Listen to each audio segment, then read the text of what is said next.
Ward തലത്തിലേക്കുള്ള ഇപ്പോഴത്തെ തെരഞ്ഞെടുപ്പിന്റെ ചൂട് പിടിച്ചുകൊണ്ടിരിക്കുന്ന സാഹചര്യത്തിൽ വ്യത്യസ്തമായ സ്ഥാനാർത്ഥികളെ നമുക്ക് കാണാൻ കഴിയും.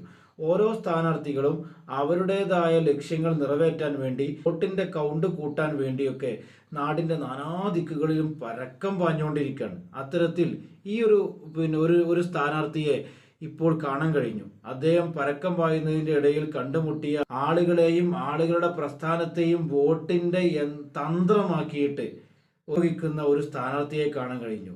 യാസർ പൂക്കോട്ടുപാടം എന്ന് പറയുന്ന ഒരു സ്ഥാനാർത്ഥി. ആ സ്ഥാനാർത്ഥിയുടെ ലക്ഷ്യം വോട്ട് പിടിക്കുക എന്നുള്ളതാണ്, കൗണ്ട് കൂട്ടുക എന്നുള്ളതാണ്.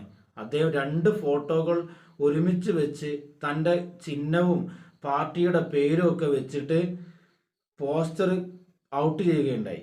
അദ്ദേഹം ആദ്യം മുകളിൽ വെച്ച ഫോട്ടോ മാത്രം ഗ്രൂപ്പിൽ അല്ലെങ്കിൽ അദ്ദേഹം ഫേസ്ബുക്കിൽ സോഷ്യൽ മീഡിയയിൽ പോസ്റ്റ് ചെയ്യുകയാണെങ്കിൽ വലിയ കുഴപ്പമുണ്ടാവില്ലായിരുന്നു. പക്ഷേ ആ സ്ഥാനാർത്ഥിക്ക് എന്തോ ഒരു പ്രത്യേക തരത്തിലുള്ള ഒരു ലക്ഷ്യമുള്ളതുപോലെ പോസ്റ്റർ കണ്ടപ്പോൾ എനിക്ക് ഫീൽ ചെയ്തു.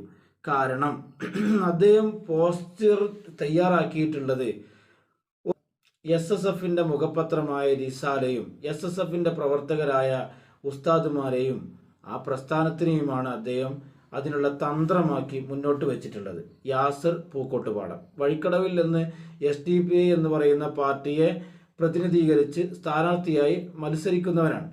അദ്ദേഹത്തിലേക്ക് വോട്ട് കിട്ടട്ടെ, ജയിക്കട്ടെ, നാട്ടിൽ ഒരുപാട് വികസന പ്രവർത്തനങ്ങളൊക്കെ നടക്കട്ടെ, അങ്ങനെയാണ് സമൂഹത്തിലൊക്കെ നല്ല പ്രവർത്തനങ്ങൾ നടക്കേണ്ടത്.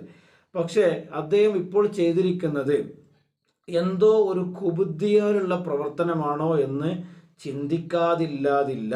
കാരണം ആ ഫോട്ടോ വെച്ച് റിസാലക്ക് വരി ചേർന്നു എന്ന് അദ്ദേഹം പോസ്റ്റ് ചെയ്തിരുന്നുവെങ്കിൽ ഒരു കുഴപ്പമുണ്ടാവില്ല. പക്ഷെ അദ്ദേഹത്തിന്റെ ആ ക്യാപ്ഷനും അദ്ദേഹം ഇട്ട പോസ്റ്ററും എഡിറ്റ് ചെയ്ത ആ ഒരു ലുക്കും ഒക്കെ